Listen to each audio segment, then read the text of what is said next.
Bang Doni bangun kandang ini pakai investasi orang nggak Bang? Atau dana dari orang nggak Bang? Dana pribadi Bang. Dana pribadi? Oh gila.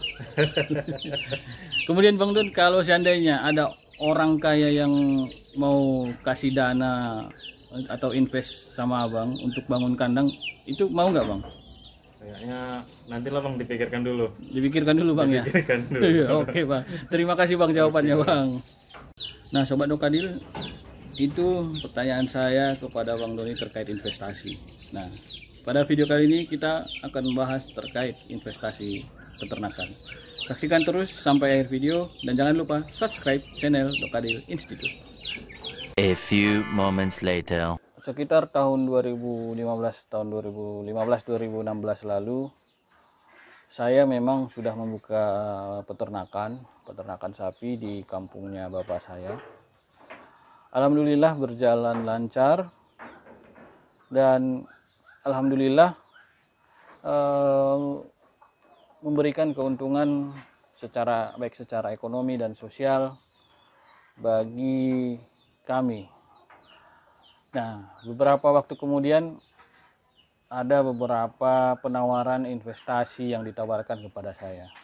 Tapi saat itu saya secara halus menolaknya. Sementara di mana-mana orang kan selalu mencari investor yang mau mendanai usahanya mereka.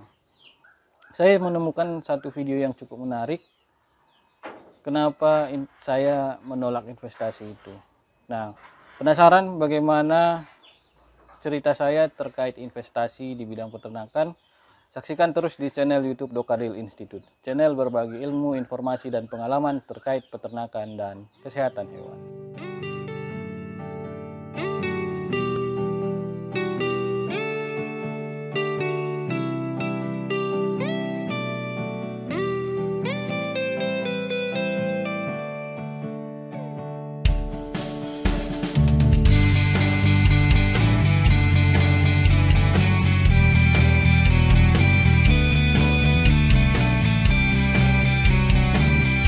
Assalamualaikum warahmatullahi wabarakatuh. Salam sejahtera untuk kita semua. Salam sehat. Apa kabar Sobat Dokadil? Semoga dalam keadaan sehat walafiat. Alhamdulillahirabbil alamin. Puji syukur kepada Allah Subhanahu wa taala yang selalu memberikan kita kesehatan dan kesempatan untuk berjumpa di channel YouTube Dokadil Institute. Channel berbagi ilmu, informasi, dan pengalaman terkait peternakan dan kesehatan hewan. Allahumma sholli ala Sayyidina Muhammad wa ala ali Sayyidina Muhammad. Sholawat beriring salam kepada baginda Rasulullah Sallallahu Alaihi Wasallam yang selalu kita harapkan syafaatnya sampai akhir kelak nanti.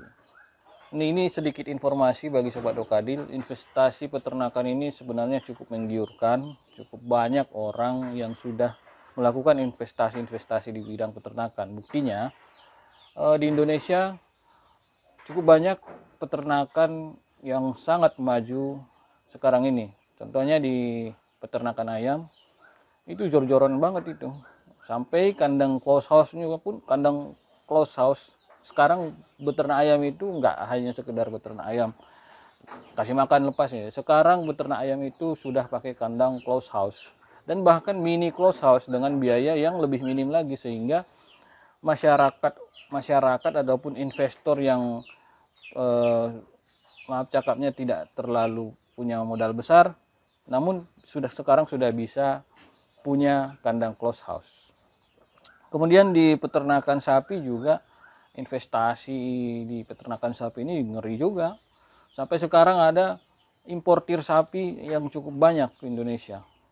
Kebetulan saya pernah tidak sengaja menemukan video terkait investasi peternakan. Nah, ini Sobat Dokadil yang menurut saya harus Sobat Dokadil harus kalian ketahui, karena mungkin inilah salah satu kenapa saya saat itu menolak investasi. Bukan sekedar investasi ya? Bukan cuma sekedar investasi, tapi juga dia invasi modal kan? Ya. Intervensi campur tangan kan? Ada syarat-syarat. Ada syarat-syarat yang ditekan. Lalu muncul yang namanya perilaku intimidasi. Kalau Anda nggak begini, Anda begini loh. Kalau Anda akan kayak gini, Anda akan kayak gini loh. Akan terjadi kayak gitu. Bahwa berikutnya suka tidak suka akan melahirkan inflasi. Posisinya. Baru kemudian, ya udah kalau mau kayak gitu, semuanya 1, 2, 3, 4, saya kasih Anda investasi.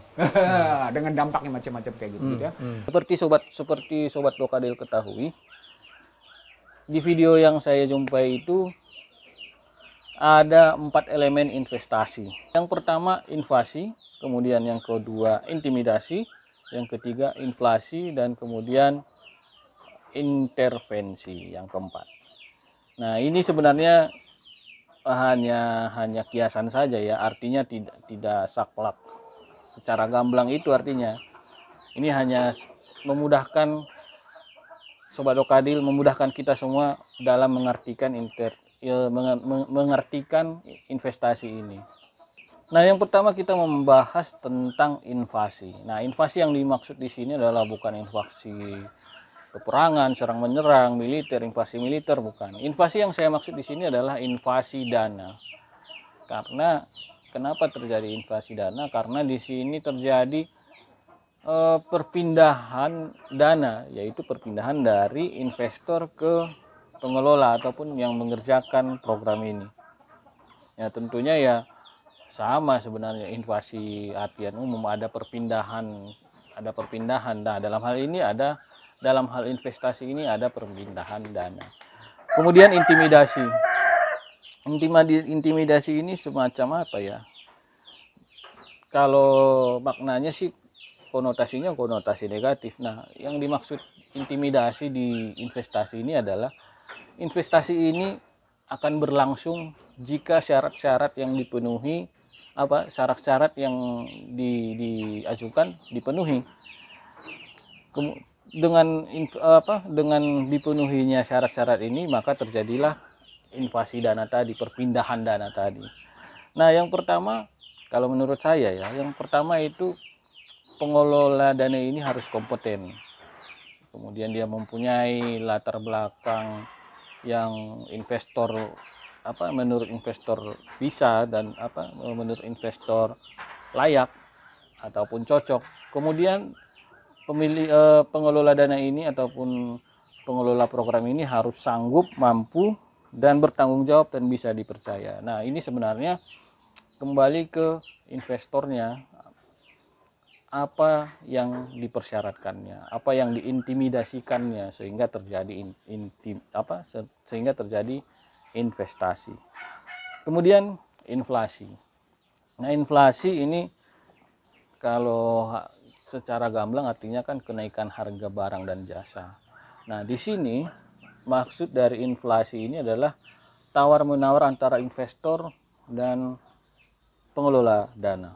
Apa yang ditawarkan, apa yang ditawar-menawarkan, apa yang dinegosiasikan ya.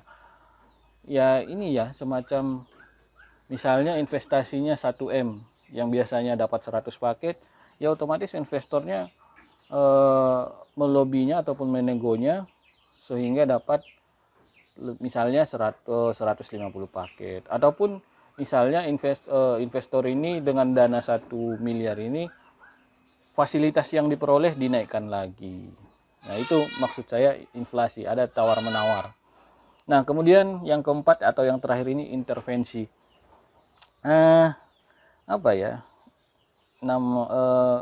Namanya yang punya duit, namanya dia yang punya duit, investor tentu tidak semua investor memang mau melepaskan sepenuhnya uang itu ke pengelola dana, tidak semuanya. Jadi ada aja investor ini yang ingin ikut campur dalam usaha ini. Nah, ini sebenarnya tergantung ke kedua belah pihak ya, gimana sistem kerjasamanya. Apakah dia mau ikut campur, apakah si pengelola dana mau agar investor itu ikut campur dalam proses keberlangsungan usaha. Nah, itu sebenarnya tergantung dari kedua belah pihak. Kembali ke cerita awal saya tadi, kenapa waktu itu saya tidak mau menerima intervensi, karena saat itu saya ya namanya idealisme masih tinggi, masih muda. Ya saya tidak mau diatur-atur sama orang, sehingga ya apa ya, istilahnya saya punya program sendiri yang saya yakini itu program yang terbaik. Ya jangan sampai ada orang lain yang mencampuri. Kalau memang mau investasi, ya investasi, kita percayakan dan saya akan kelola dana itu di bidang peternakan. Jadi satu lagi kemudian selain itu intervensinya, ya namanya masih muda, saya belum percaya diri. Tingkat kepercayaan diri masih rendah. Saat itu saya masih belum yakin terhadap diri saya sendiri, apakah saya mampu mengelola dana ini ataupun mampu menjaga kepercayaan dari investor. Ya namanya duit itu kan duit tidak sedikit, ya pasti ada pertanggungjawabannya. Saat itu saya belum saat itu level saya belum sampai seperti itulah. Jadi bagaimana Sobat Dokadil?